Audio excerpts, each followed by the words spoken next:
নাহমাদুহু ওয়া তাআলা নুসাল্লিহিল কারীম আম্মা বাদ। সম্মানিত মুসলিম ভাই ও বোন, আসসালামু আলাইকুম ওয়া রাহমাতুল্লাহ। যারা আমার চ্যানেলে নতুন তারা অবশ্যই চ্যানেলটি সাবস্ক্রাইব করে বেল বাটনটি চালু করে দিন, যাতে পরবর্তী ভিডিওটি আপনারা দেখতে পারেন এবং ইসলামী দাওয়াতের কাজে সহযোগিতা করুন। প্রিয় মুসলিম ভাই ও বোন, আজ আমি এই ভিডিওতে যে বিষয়টি নিয়ে আলোচনা করব তা হচ্ছে কোন ব্যক্তির দোয়া কবুল হবে এবং কোন ব্যক্তির দোয়া কবুল হবে না এ সম্পর্কে। আল্লাহ আমাকে এ সম্পর্কে কিছু বলার এবং আপনাদেরকে বোঝার তৌফিক দান করুন, আমিন ইয়া রাব্বিল আলামিন। দুনিয়াভর্তি স্বর্ণ দিয়েও যে দোয়া কবুল হবে না, যে তওবা কবুল হবে না, এই সম্পর্কে কিছু কথা বলবো এই ভিডিওতে ইনশাআল্লাহ। কুরআনুল কারিমে মানুষের জন্য জীবন পরিচালনার গাইডলাইন দেওয়া আছে। মানুষ এই কুরআনের আলোচ্য বিষয়, অথচ মানুষ কুরআনের নসিহত জানতে চায় না, আবার জানলেও মানতে চায় না, কুরআন অনুযায়ী আমল করে না। সে কারণে মহান আল্লাহ কুরআন অস্বীকারীদের তওবা দুনিয়াভর্তি স্বর্ণের বিনিময়েও ক্ষমা করবেন না।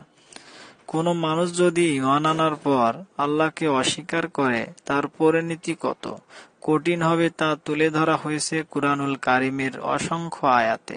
ইসলাম ত্যাগ করার অপরাধ তওবায় ক্ষমা হবে না, এমনকি যদি দুনিয়াভর্তি স্বর্ণের বিনিময় হিসাব উপস্থাপন করা হয় তাতেও ইসলাম অস্বীকারীর তওবা কবুল হবে না। এ মর্মে আল্লাহ তাআলা ঘোষণা করেন, যদি সারা পৃথিবী পরিমাণ স্বর্ণ ও তার পরিবর্তে দেওয়া হয়, তবু যারা কাফের হয়েছে এবং কাফের অবস্থায় মৃত্যুবরণ করেছে তাদের দোয়া কবুল হবে না, তাদের তওবা কবুল হবে না, তাদের জন্য রয়েছে যন্ত্রণাদায়ক আযাব, পক্ষান্তরে তাদের কোনো সাহায্যকারী নেই। সুতরাং দুনিয়াভর্তি স্বর্ণের বিনিময়েও তওবা কবুল করা হবে না মর্মে আয়াত নাজিলের আগে মহান আল্লাহ মানুষকে সতর্ক ও নসিহত করে একাধিক গুরুত্বপূর্ণ আয়াত ও নির্দেশনা তুলে ধরেন। যে লোক ইসলাম ছাড়া অন্য কোনো ধর্ম তালাশ করে তা গ্রহণ করে, আখিরাতে সে ক্ষতিগ্রস্ত হবে। কেমন করে আল্লাহ তাআলা এমন জাতিকে হিদায়াত দান করবেন যারা ঈমান আনার পরও এবং রাসূলকে সত্য বলে সাক্ষ্য দেওয়ার পরও এবং তাদের কাছে প্রমাণ এসে যাওয়ার পরও কাফের হয়েছে, আর আল্লাহ জালেম সম্প্রদায়কে হিদায়াত দান করেন না।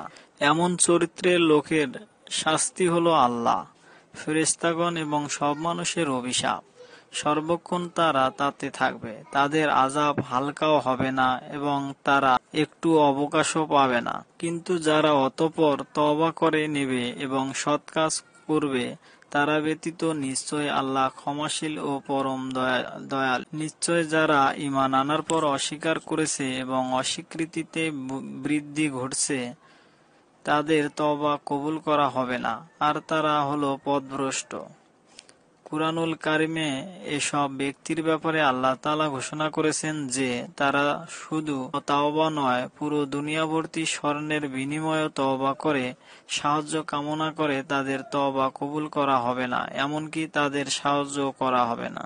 সুতরাং এত সুন্দর সুন্দর উপদেশ শোনার পরও কি করে ইসলাম থেকে নিজেদের সরিয়ে নেয় মানুষ? যারা ইসলাম গ্রহণ করার পর পুনরায় আল্লাহ, পরকাল, ফেরেশতা, আসমানী কিতাব, নবী রাসূলকে অস্বীকার করে তাদের পরিণতি হবে ভয়াবহ। না তাদের তওবা কবুল করা হবে আর না কোনো দামি বিনিময় গ্রহণ করা হবে। সুতরাং মুমিন মুসলমানদের উচিত ইসলাম গ্রহণ করার পর ইসলামের ওপর অটল অবিচল থাকা, ইসলামের বিধিবিধান নিজেদের জীবন যথাযথ বাস্তবায়ন করা, তবেই নিশ্চিত হবে পরকালের সফলতা। আর বেশি বেশি এ দোয়া করো।